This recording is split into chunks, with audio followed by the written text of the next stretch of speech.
Amém. Eu queria compartilhar com os irmãos uma palavra sobre Jeremias. Eu já até preguei sobre esse texto aqui uma vez, mas hoje eu queria trazer uma visão diferenciada sobre esse capítulo, que eu achei interessante, Deus falou no meu coração, eu queria compartilhar com os irmãos. Jeremias capítulo 38, Jeremias capítulo 38, e a gente vê que Jeremias não teve esposa. Foi um homem chamado sozinho para fazer a obra de Deus, mas teve família, teve seu pai, teve sua mãe, e depois os pais morreram, deixaram para ele lá uma pequena herdade, uma terra lá no território de Benjamim, E, infelizmente, ele vai lá, para tentar pegar essas terras de volta, e chegou lá, ele apanhou a beça e acabou ficando preso. Mesmo sendo profeta, a gente mesmo sendo um homem de Deus, às vezes tomamos algumas decisões erradas. E às vezes nós pagamos por isso, E ele foi lá, em vez de ficar no seu lugar, ele foi lá e foi por conta própria, chegou lá. O que você veio fazer? Não, eu vim pegar minhas terras aí, que meus pais morreram, e eu vim solicitar minhas terras aí. Ele apanhou, ficou preso lá na casa de Jonatas, nos cárceres, nas celas da casa de Jonatas, porque Jonatas, o rei fez a casa dele, transformou a casa dele em cela, em prisão, e aí Jeremias ficou preso lá por um bom tempo, sofrendo ali naquele lugar. E as celas daquela época eram subterrâneas. Por isso que ele diz, não me joga lá não. Não me joga de volta lá não, porque o negócio é ruim. Porque subterrâneo, não tinha sol, não tinha nada, Todo mundo mofo, ele passando mal, não é isso? E ele ficou ali um bom tempo. Mas um homem de Deus. Quero dizer o seguinte, nós fomos chamados. Deus tem um chamado para nossas vidas. Isso não quer dizer que a gente não vai passar por altos e baixos. O mais importante é você ter a certeza, a convicção de que você foi chamado e vai fazer a obra de Deus, com dificuldade ou não. Tem outras dificuldades que Deus permite em nossas vidas para o nosso crescimento. Não resta dúvida, hoje foi falado pela manhã. Deus permite circunstâncias na nossa vida, não porque eu quero, não é porque que Deus quer, Ele quer que você cresça na maturidade. E muitas das vezes Ele permite isso na sua vida para que você venha crescer, ter mais intimidade com Ele, aprender, Ainda mais a gente que temos que preparar, a igreja se preparar cada dia mais para o mundo vindouro aí. Não é? A gente não espera a melhora desse mundo. Quem espera a melhora desse mundo? Não existe melhora. Acho que daqui para frente é só cada vez notícia ruim, mas a igreja está caminhando. E de uma forma ou de outra, Deus vai te livrar, Deus vai cuidar de você, Deus vai cuidar da sua família, Deus vai cuidar dos seus filhos, não resta dúvida disso. E não quer dizer que a gente não vai passar as dificuldades, porque Jeremias também passou. E Jeremias teve vários adversários. Primeiro era o povo rebelde, povo ruim, o povo orgulhoso, o rei Zedequias orgulhoso, um povo totalmente orgulhoso, e ainda tinha que lutar também contra os falsos profetas daquela época. Então, vários falsos profetas, Ananias, ele profetizava só a favor do rei, enquanto que Jeremias lá profetizava ao contrário, e o que sobrava para ele? Só prisão, Só coisa ruim. Mas mesmo assim, ele nunca deixou de anunciar a palavra do Senhor. Ele foi chamado para aquilo. E você tem um chamado. Você não pode desanimar por qualquer coisa que venha acontecer em suas vidas, em nossas vidas. A gente não pode desanimar, a gente tem que ser firme. A gente tem que estar firme no Senhor, amém? Porque a gente consegue fazer as coisas de Deus, a obra de Deus, mesmo nas tribulações. A palavra do Senhor, Jeremias, capítulo 38, do versículo 2, eu não vou ler o versículo primeiro, porque tem um monte de nome, então vou pular, nome difícil de falar, e são os príncipes, são aqueles homens que eram os conselheiros, que faziam parte da mesa lá de Zedequias, então a gente não vai falar sobre esses homens aqui. Então, versículo 2, assim adverte Yahvé, quem permanecer, aqui é Jeremias, que pregava para o povo, neste termos, né? Assim adverte Javé: quem permanecer nesta cidade, certamente morrerá em meio à guerra pela fome ou por causa da peste. Todavia, quem se render aos babilônios viverá, pois a sua vida lhe será entregue como despojo e, portanto, escapará da fome. Então, eles viviam em Judá, era Judá. Eles estavam ali em Judá, e Zedequias foi proclamado rei de Judá. Eles estavam ali, que era a antiga Jerusalém, aquela história toda que a gente já sabemos, e ela foi sitiada depois, foi destruída. E aqui Deus já estava fazendo um plano para que os babilônios pudessem tomar os cativos. E eles passaram 70 anos nesse cativeiro. E Jeremias começa a pregar. E assim declara o Senhor, versículo 3: em verdade, esta cidade será entregue ao exército do rei da Babilônia, que a conquistará. Então os líderes sugeriram, aqueles nomes esquisitos que estavam lá, então os líderes sugeriram imediatamente ao rei: eis que este homem deve ser condenado à morte. Deste modo, ele está desencorajando todos os soldados que restaram na cidade, bem como todo o povo, com a mensagem que está pregando. Ora, este homem não está buscando o bem deste povo, mas a sua ruína. Interessante, né? Eles não viram os problemas deles. Eles não viram os corações duros, a rebeldia que eles estavam passando. Mas eles viram que o problema estava em Jeremias. E o problema sempre está naquele que fala a verdade. Foi por isso que Jesus sofreu, por isso que você sofre, porque você não abre mão da verdade. Você não abre mão do evangelho, aquilo que te libertou. Como é que você vai abrir mão daquilo que te libertou, daquilo que te curou, daquilo que te trouxe salvação? Como é que você vai abrir mão disso? Você não pode fazer isso. Por isso que nós sofremos. Sofremos não é no sentido de ataque de fora, não, é com você mesmo.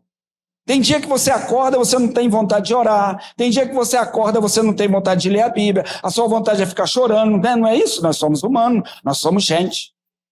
Mas a verdade é que você não pode abrir mão da verdade, daquilo que liberta, aquilo que tem nos libertado. Ora, este homem não está buscando o bem deste povo. Só porque falou a verdade, vocês serão cativos.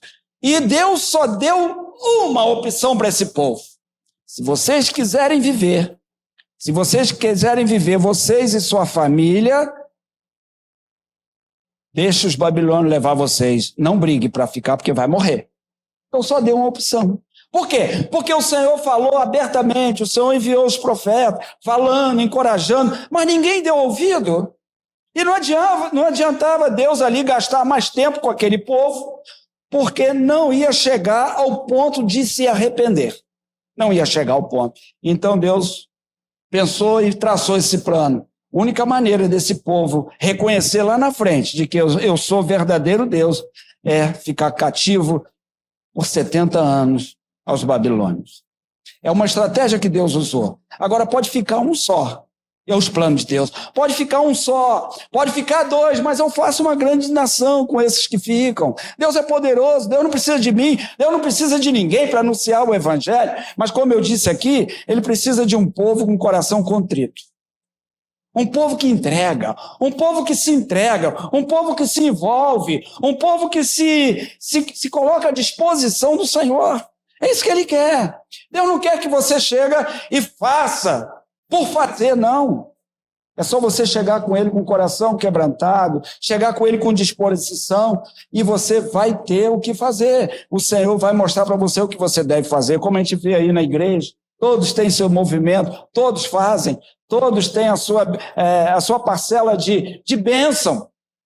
A bênção do Senhor nos segue. A bênção do Senhor nos persegue quando nós andamos em obediência ao Senhor. Diante disso, o rei Zedequias declarou: eis que ele está em vossas mãos. Então aqueles homens já fizeram um plano. Olha, vamos falar para o rei, porque ele tem que calar esse homem aí. Esse homem não pode mais nos atormentar com essas palavras negativas. Palavra de desencorajamento. Palavra que traz desmotivação para nós. Então esse homem tem que ser morto.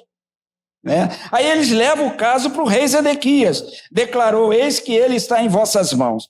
Engraçado, é um rei covarde também, porque ele já estava no mesmo sentido de rebeldia, de orgulho. Então ele disse assim: olha, vou lavar minhas mãos aqui, e ele então está em vossas mãos, porquanto não será este rei que lhes fará qualquer oposição. Quer dizer, vocês trouxeram para mim o caso, então, já que o problema é dele, leva ele.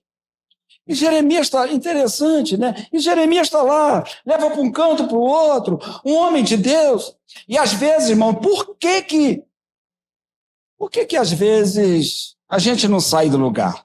É por causa dos porquês. Por quê? Por que Deus permitiu isso na minha vida? Aí você fica ali no porquê. Por que Deus permitiu isso e isso? Por que eu estou desempregado? Por que Deus não fala comigo? Por que Deus não libera a sua bênção para mim? Então não fica preso nesse porquê não, querido. Isaías 55, versículo 8, versículo 9, diz que o caminho do Senhor são muito mais altos que os nossos. Isaías capítulo 55 diz que também os pensamentos do Senhor são muito mais altos que os nossos pensamentos. Ele tem um plano para nossas vidas. E quando você passa por uma circunstância e que você não se coloca, você não tem essa decisão de ficar nessa circunstância, pode acontecer que alguma coisa Deus vai fazer e está fazendo na sua vida. É para o seu bem, para o seu crescimento, é para estreitar relacionamento com Deus, para você conhecer mais o Senhor, é para você subir mais um grau de maturidade. Entendeu? É desse jeito que acontece. Então precisamos entrar nesse crivo aí. Então agarraram Jeremias e o lançaram na cisterna de Malquias, filho de rei, poço que situava no pátio da guarda. E desceram Jeremias com cordas. Entretanto, na cisterna não havia água, apenas barro. E Jeremias atolou na lama. Aí pega aquele homem e joga lá dentro, um homem de Deus. Ele pediu para ser jogado ali? Não. E Deus, será que Deus ficou triste vendo aquela circunstância toda? Será que o coração de Deus não se moveu com aquilo dali? Claro que sim. E Deus permite o homem ser jogado lá embaixo, naquela lama. E aí, entre aspas, Deus está mostrando o povo, Deus está mostrando a circunstância do povo. Vocês estão atolados na lama, estão enterrando a verdade, porque a verdade está com esse homem. A situação do povo estava ali. Vocês estão enterrando, vocês estão escondendo, vocês estão desprezando este homem aí. Vocês não estão desprezando ele, mas estão desprezando a Deus. A verdade que está nele. O posicionamento dele. Então tudo está neste homem aí, e vocês estão desprezando. Essa é a situação do povo, entre aspas. Lançaram ele lá. E aí, como é que fica o coração de Jeremias? Tinha uma família, tinha seus pais, terras, porque a gente vê que nos versículos anteriores, a gente fala que ele teve terras. Os pais deixaram para ele. Nos capítulos anteriores, fala que Jeremias saiu da cidade para ir ao território de Benjamim, a fim de tomar posse da propriedade que possuía entre o povo daquela região. O capítulo 37, versículo 12, diz isso. Foi lá que ele apanhou bastante. Tem coisa que você precisa abrir mão, para você não sofrer pro resto da sua vida. Às vezes você fica forçando a barra para uma coisa que Deus não está nem nesse negócio. Então sai fora enquanto é tempo. Jeremias podia poupar de ser apanhado, de estar lá preso, de ser esfolado lá, porque foi lá brigar por uma coisa que Deus nem mandou ele lá. Ele cismou assim: pois é, eu tenho terra lá, meus pais já morreram, eu vou lá. E chegou lá, ele apanhou, porque no versículo você vê que nos versículos adiante diz: Jeremias, entretanto, assim que chegou à porta de Benjamim, o capitão da guarda, cujo nome era Gerias, filho de Selemias, filho de Ananias, o prendeu e o causou, e o acusou, exclamando: tu estás desertando para o lado dos babilônios, diante do que se defendeu Jeremias. Isso não é verdade. Não estou desertando para os babilônios. Contudo, Gerias não lhe deu atenção, de modo que mandou prender Jeremias e determinou que o profeta fosse levado aos chefes e líderes do povo. Então ficaram furiosos com Jeremias, espancaram-no e o encarceraram nas dependências da residência do escrivão e secretário Jonatas, porquanto havia transformado aquela casa numa prisão. Jeremias é o retrato de nós hoje. Nós somos servos de Deus, não estamos se eximindo de passar por dificuldade. Cadê o Tiago? O Tiago está aí. Não, Tiago, né, Tiago? Sofrimento. Mas muitas das vezes o sofrimento que nós passamos, existe um porquê disso. E no versículo 7 diz aqui: contudo, Ebed-Meleque, o etíope, eunuco e oficial do palácio real, ficou sabendo que havia tirado Jeremias na cisterna, enquanto o rei estava à porta de Benjamim. Ebed-Meleque saiu do palácio e foi rogar ao rei, dizendo: ó rei, meu senhor, este homem cometeu um mal em tudo o que fizeram contra o profeta Jeremias. Eis que eles o lançaram no fundo de uma cisterna para que morra de fome, pois já não há mais pão na cidade. Então o rei ordenou a Ebed-Meleque, o etíope: leva contigo 3 homens sob o teu comando e retira o profeta Jeremias de dentro da cisterna, antes que ele não suporte e venha a perecer. Interessante. Ele leva 3 homens. Outras versões diz 30 homens. Certo? Mas ele é inteligente, ele levou 30 mesmo. Eu acredito que ele levou 30. Mas para tirar o homem de lá só foram 3. Entre 30 eu tenho que escolher o melhor. Eu tenho que escolher aquele que fala a mesma língua do que eu. Eu tenho que escolher entre esses 30 aqueles que são sinceros, aqueles que são verdadeiros, aqueles que eu posso contar e segurar a corda e puxar o homem. Que esse homem é precioso. E os 27 ficaram lá tomando conta. Eu acredito que foram 30 mesmo. Engraçado, e na sua também diz 3. A minha também é 3. A dele é 30. Isso não quer dizer... Tudo tem 3. Mas 27 eu acredito que ficaram lá. Tu já pensou? 30 homens pegando a corda, mas não dá certo. E 30 homens pegando a corda para puxar o homem lá de dentro? Realmente tem que ser 3. Porque 30 já atrapalha. Não é? 30 já atrapalha, mas isso não é o caso. Ebed-Meleque. Então Ebed-Meleque levou em sua companhia os homens que estavam sob as suas ordens e dirigiu-se à sala que fica debaixo da tesouraria do palácio, tomou alguns trapos e roupas velhas e os desceu com corda até Jeremias na cisterna. Ebed-Meleque, o etíope, então orientou a Jeremias, dizendo: coloque esses trapos e roupas velhas debaixo dos braços para servirem como almofada para as cordas. Então Jeremias fez exatamente o que lhe foi pedido. Assim, por meio das cordas, o içaram e o retiraram da cisterna, e Jeremias permaneceu no pátio da guarda. Ainda ficou preso ali, no pátio da guarda. Ele ficou preso ali no pátio da guarda. E, na realidade, o que acontece isso tudo? O que vai acontecer com isso tudo aqui? Aí Jeremias fica preso, sai de lá preso. Ele já tinha passado lá antes, no capítulo 37, ele estava lá na cidade, no pátio da guarda, comendo pão dos padeiros. Porque existia uma rua, onde era a rua dos padeiros, onde ali existiam os ofícios, o ofício dos padeiros, fazer pão. Eles faziam pão ali, e aquele pão de baixa qualidade entregava lá para ele. Já pensou muito tempo ele ali só comendo pão? Pãozinho fininho, redondinho. O que eu quero chamar a atenção desse texto aqui é o seguinte: Ebed-Meleque. Quem foi Ebed-Meleque? A Bíblia já diz que foi um etíope. Ele era estrangeiro, ele não falava a mesma língua que o povo, mas Deus observou o gesto dele.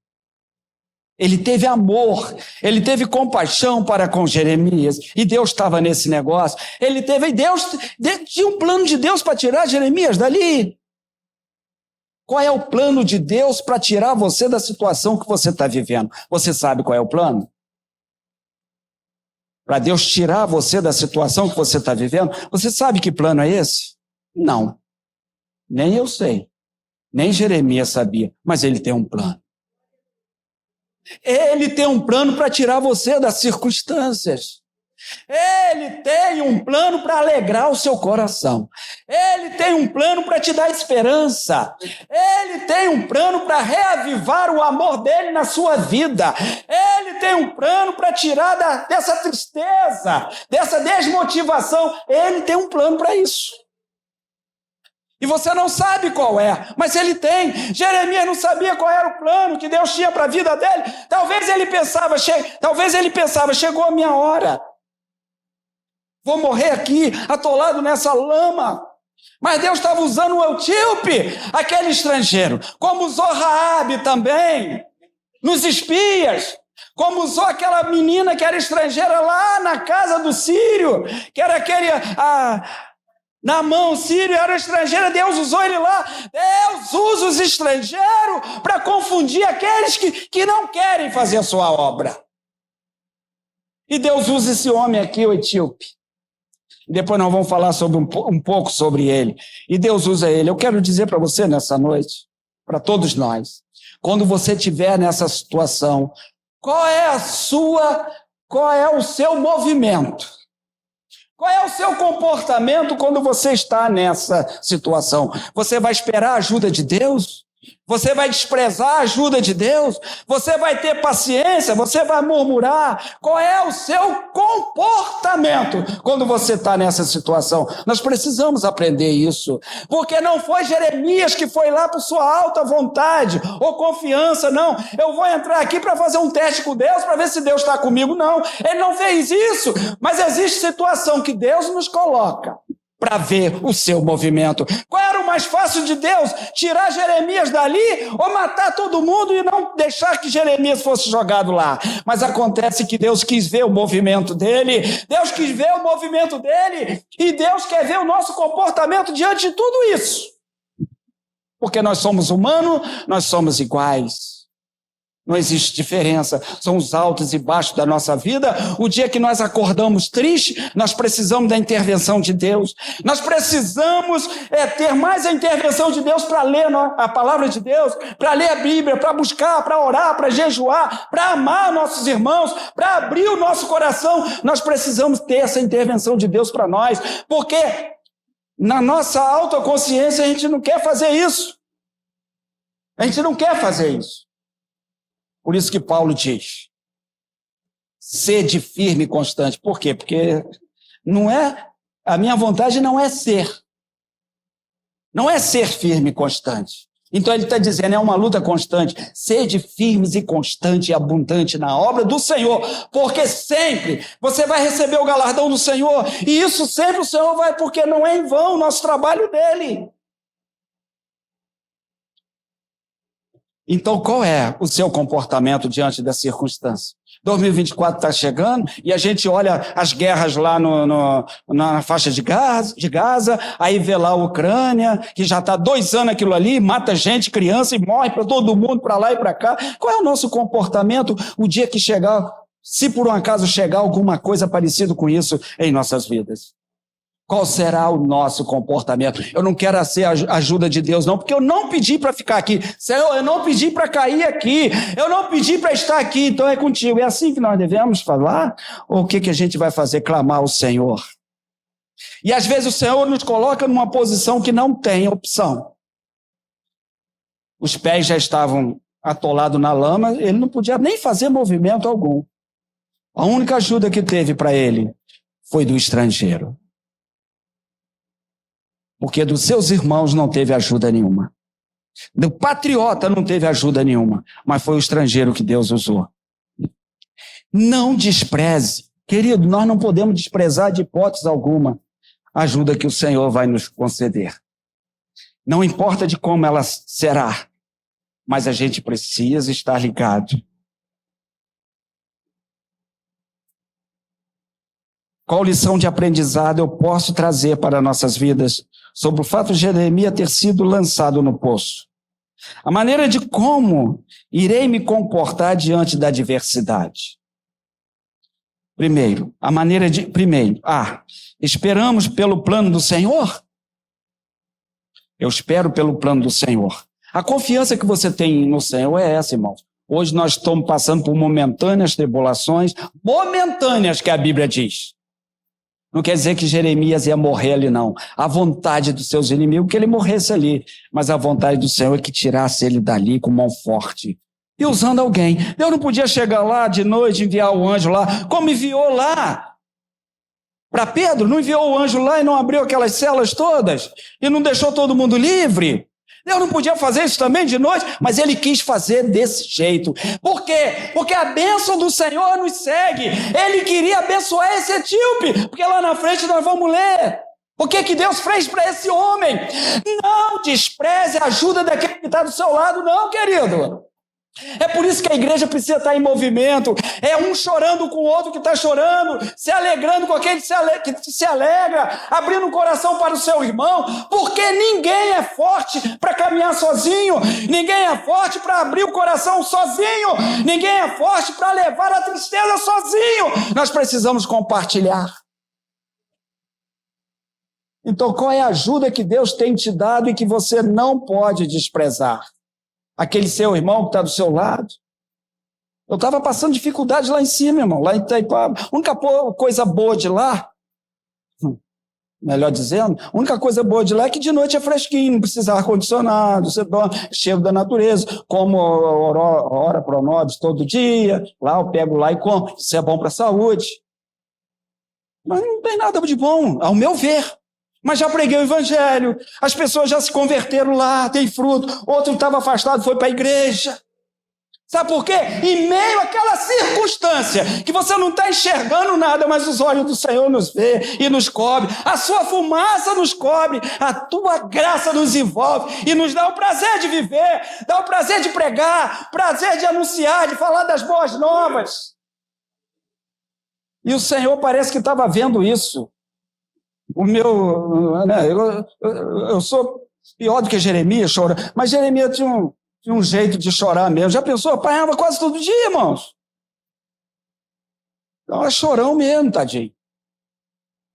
Eu falei, Senhor, eu estou sozinho aqui nesta casa, meu Deus do céu, vontade de sumir daqui e procurando igreja lá. Ainda bem que eu encontrei uma igreja lá, Pedro do Rio, aí de vez em quando era convidado para pregar, né? Para pastor, dá um tempo, pastor. Toda semana ele me convidava. Toda semana eu falei, pastor, não dá não, pastor. Não, mas vem, não é assim não, pastor. Calma. Aí veio um pastor lá de Goiânia, ele está lá me ajudando. Falei, tudo bem? Eu falei, tudo bem. A gente começa a trocar ideias, falar da Bíblia, mas porque o dia todo é um dia de luta. É um dia de luta, é um dia difícil, mas você precisa estar envolvido com essa graça. Porque essa graça de Deus para nós, ela nos torna suave. Ela te faz perdoar, te faz enxergar a vida diferente. A palavra definição de gratidão é você transformar o ambiente em coisa boa. Essa é a definição de gratidão. O cara diz, pois é, o tempo hoje está tão ruim, né? Pô, o tempo está feio. Não olha o tempo feio, não. Olha outras coisas. Transforma o ambiente, isso é ser grato. Transforma a coisa ruim em coisa boa. Isso é ser grato. Não é isso? É desse jeito que a gente precisa transformar os nossos dias, transformar os nossos dias bons. Aceitarei o plano de Deus? É uma pergunta. Lamentaremos sobre o porquês. Porque, Senhor, eu sou profeta e tu permitiste isso na minha vida, estou aqui cheio de lama. Como é que eu vou sair dessa situação? Por que, Senhor, tu não me levaste a minha vida mais cedo? Por que, Senhor, que eu nasci? Ele fala isso. Por que eu nasci? Era melhor ter morrido antes. E lá no início ele fala isso. E quantas das vezes já passou isso em nossas cabeças? Meu Deus, que dia difícil que eu estou passando hoje. Principalmente aquele que fecha a gente lá no trânsito, né, Tiago? E dá vontade da gente, só dá vontade. A vontade que dá e passa. Que a graça do Senhor nos faz regredir para pensar, para refletir e tomar o caminho correto. Aqui. Rejeitaremos a sua ajuda ou faremos do nosso jeito? Às vezes a gente vai fazer do nosso jeito, mas tem uma deixazinha lá que Jesus falou para Paulo, não disse? Duro será para ti recalcitrar contra os aguilhões. Ele está dizendo o seguinte: se você for fazer do seu jeito, querer fazer da sua maneira, você vai lutar contra essas pontas de faca. E às vezes nós sofremos, porque quando nós estamos nessa situação, e precisa fechar aquele círculo. Às vezes dizemos assim: Senhor, a luta é tão grande, eu não consegui passar ainda, Senhor, falta muito. Deus é que sabe, querido. Deus é que sabe. Poxa, perdi isso, perdi aquilo. Vê a luta maior que Jó passou, mas ele estava ali fiel, buscando o Senhor, ele não entendia nada, mas no final ele entendeu tudo e Deus o restituiu. Aquela mulher que teve seu filho morto, nasceu o filho e depois morreu. E ela fez lá um quartinho lá para o homem de Deus, Eliseu. Seu filho morre. E depois ela chega lá na presença do homem de Deus: não te pedi nem filho nenhum, aí está morto. Quero ver o que você arruma. Está morto. Quero ver o que você arruma com ele. Não foi fácil, não. Às vezes Deus muda. Deus não é metódico. Porque eu vou orar desse jeito e Deus vai ouvir desse jeito. Não. Eliseu foi lá, colocou o bordão lá e nada. Ele teve que fazer diferente. Deitou em cima do menino 7 vezes, massageando, respirando, coisa que ele nunca tinha feito antes. E o Senhor orientou ele a fazer daquela forma. Levantava e o menino está quieto. Ele deitava lá de novo sobre o corpo do menino, massageando, respiração, tal. 7 vezes. Na 7ª vez o menino respirou. É assim que Deus faz. Não pense que Deus vai fazer na maneira que você quer, ou da maneira que você acha que deve ser. Deus vai fazer exatamente do jeito que Ele quer, porque toda a glória é dEle, toda a honra é dEle, tudo é para Ele, tudo é dEle, é do jeito que Ele quer. É do jeito que Ele quer. Por que eu preciso brigar? Ou por que eu preciso discutir? Por que eu preciso ficar vivendo nesses porquês da vida todo dia? Por quê? Por quê? Porque tem que sair disso. Deus sabe por quê. A gente precisa ter mais experiência com o Senhor, isso que Ele quer.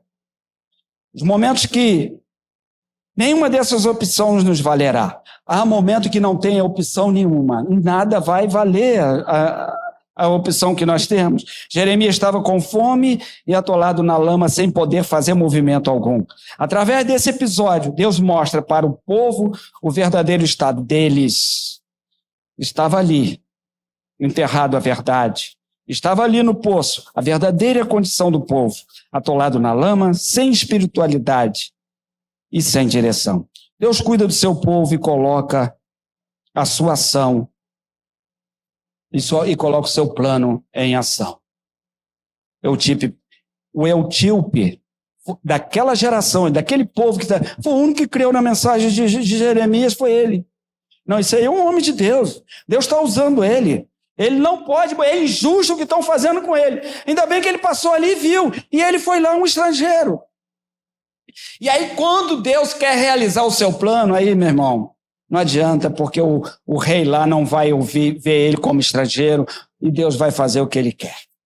O tipo vai lá e ele fala: então tá, vai lá e tira ele. Arruma homens lá. E ele arrumou os 3 ou 30, mas ele foi.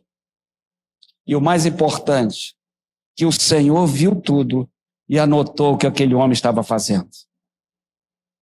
Qual é a ajuda que Deus tem te dado e você tem desprezado, porque não é do jeito que você pensou? Né? Qual é a ajuda que Deus tem te dado ou tem me dado e que não é do jeito que eu planejei, então essa não é de Deus? As coisas de Deus são muito simples. A gente aqui complica tudo. As coisas de Deus é muito simples. O que importa para o Senhor nos livrar de todas as circunstâncias? Deus permite para que possamos aprender e crescer espiritualmente. 1 Coríntios 15, 58. Portanto, meus amados irmãos, permanecei firmes e que absolutamente nada vos abale. Dedicai-vos dias após dias à obra do Senhor, plenamente consciente de que no Senhor todo o nosso trabalho jamais será improdutivo. Aí Deus usa aqui, Jetro assessorando Moisés, que foi um estrangeiro. Deus usando os estrangeiros. Labão interagindo com Jacó. Raabe a serviço da espionagem na conquista de Jericó. E o rei Ciro, ungido libertador do povo de Israel posteriormente. E como Deus não deixa ninguém, Deus se lembra daquilo que se faz, contudo. Contudo, no versículo 39 diz: então o capitão, no 14, mandaram retirar Jeremias do átrio da guarda e o entregaram a Gedalias, filho de Aicã, filho de Safã, para que o levasse à residência do governador. Assim Jeremias permaneceu no meio do seu povo. A palavra do Senhor tinha vindo a Jeremias, estando ele ainda preso no pátio da guarda, com a seguinte orientação. Ao versículo 16, olha que coisa linda, irmão, para fechar o nosso bate-papo desta noite. Vai e fala a Obed-Meleque, o etíope. Assim adverte o Eterno Todo-Poderoso, Deus de Israel: eis que estou para cumprir as minhas palavras sobre a cidade, por meio de uma grande desgraça, e não com posteridade. E naquele dia, todas as minhas profecias se cumprirão diante dos teus olhos. Contudo, eu com toda certeza te salvarei naquele dia, assegura o Senhor, e não serás entregue nas mãos dos homens a quem temes, pois em verdade te resgatarei e não morrerás no fio da espada, mas terás a tua vida como despojo, porquanto depositaste a tua confiança na minha pessoa. Palavra de Yahvé. Amém? É só obedecer. Na simplicidade, obedecer e fazer aquilo que Deus quer que você faça. Ama o seu irmão. Tem a oportunidade de ajudar ele? Ajude. Tem a oportunidade de abraçar? Abrace-o. Tem a oportunidade de perdoar? Perdoe. Se alegra com ele? Chora com ele. O etíope, ele fez isso. E o Senhor libera. Já nos últimos finalzinhos de vida de Jeremias, ainda preso. Ele foi solto por um pouco de tempo, e o Senhor diz: agora você vai lá, aquele que te tirou, aquele que te abençoou, aquele que eu te usei, vai lá e libera uma palavra para ele, porque ele não vai morrer, eu salvarei a vida dele pelo ato que ele fez. A bênção do Senhor nos segue, mas depende de você, depende de mim. A bênção salvadora do Senhor, a graça de Deus é para o mundo todo, mas depende de mim, depende de você, não depende só de Deus. Deus fez a parte dele, e agora você precisa fazer a sua. Entregar a sua vida para Jesus, fazer um concerto com o Senhor, fazer uma aliança com Ele. Irmãos, o que você espera desse mundo aí, rapaz? O que esse mundo tem para nos oferecer? É só notícia ruim. E a nossa vida corre perigo também. Quando eu desço a serra de Petrópolis, ali, a Washington Luiz, irmão, quando eu pego o Brasil ali, misericórdia, o coração já treme. Eu sou gente, eu tenho medo. Eu sei que o Senhor está ali do meu lado, eu sei que o Senhor está comigo, mas a gente, é tanta coisa que a gente passa, a gente já está saturado com isso. Então eu preciso cada dia mais depositar minha confiança no Senhor. Eu preciso cada dia mais buscar. E eu vou subir na serra orando, eu já desço orando, Senhor, tem misericórdia, estou chegando em casa, eu já ligo para a Gisela, eu estou chegando, porque ela já sabe, aí ela vê que eu estou subindo, ela já abre o portão, pô, graças a Deus. Eu sei que o Senhor guarda. Mas o que você espera desses governantes? O que você espera aí de fora? Você precisa correr para os braços do Senhor. Porque é tempo. Porque Deus deu uma lição para nós. Ele cuida dos seus. Mesmo que você não esteja entendendo. Está lá dentro, lá. Sem poder fazer movimento. Mas era um profeta e o Senhor tirou ele de lá. Usou ele muito tempo ainda. Não pense que Deus tem te desprezado, não. Ele está te usando, Ele quer que você busque Ele. Se afinca com Ele, ser firme. E o Senhor tem algo bom para nossas vidas. O Senhor tem uma coisa boa para a igreja. O caminho é esse. Cada dia mais confia no Senhor, busca. A bênção do Senhor nos persegue. Um gesto simples que Ebed-Meleque fez. Lá na frente ele ganhou muito mais. Ele nem sabia que ia ganhar aquilo. O Senhor surpreendeu. Deixa o Senhor te surpreender. Se esvazia das suas reservas, dos porquês. Se esvazia das questões, dos questionamentos. Vamos passar a palavra para o pastor. Com certeza ele vai louvar o Senhor. Quem sabe, nesta noite, você quer fazer uma entrega com o Senhor. Quem sabe nessa noite você quer vir aqui na frente. Falar, a partir de hoje eu quero ser um servo de Deus. A partir de hoje eu quero entregar minha vida para o Senhor. Quero confiar em Ti. Vem aqui na frente, nós vamos orar por você. Amém? Meus irmãos, fiquem de pé. E agradeço a oportunidade. Em nome de Jesus.